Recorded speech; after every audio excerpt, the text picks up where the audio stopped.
Многу брзо граѓаните ќе се најдат во тесно, барајќи начин како да го преживеат месецот, се најавува од повеќе сектори. Економските аналитичари очекуваат инфлација, а Народната банка неа ја процени на 2,2%.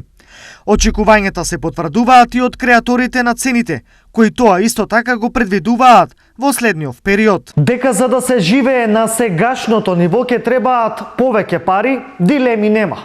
Бидејќи кризата во изминатите 12 месеци го бомбардираше стопанството. Последната анкета која ги пресликува очекувањата на корпоративниот сектор, раководителите на предпријатијата во трговија на мало и градежништво очекуваат значително зголемување на цените на нивните производи во следните 3 месеци, во споредба со претходниот квартал. Стои во анализата на Народна банка.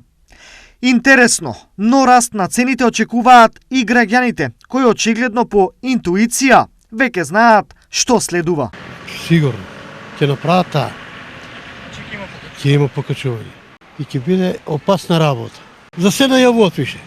Нема живот више во овој. Катастрофа. Ни пензии качуваат, само артиклите качуваат. Полница качени веќе. Сите производи се качени.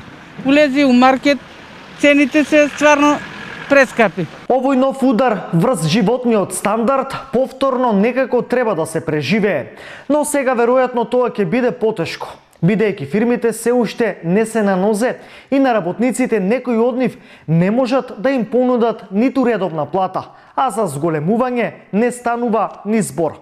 Што во ваков случај? Значи, ние ќе пробаме се да направиме што е во наша надлежност за како работниците да бидат што помалку оштетени, работниците да можат со платата да обстојуваат и да имаат една нормална екзистенција за своето обстојување, но и да продолжат фирмите со својата работа и понатаму ние ќе пратиме состојбата и ќе гледаме и ќе апелираме до работодавачите да редовно ја исплаќаат платата. Колкав ќе биде процентот на зголемени животни трошоци во моментов е неможно да се каже, но ново зголемување на стапката на сиромаштија сигурно ќе има. Изјави Билјана Дуковска од македонската платформа против сиромаштија.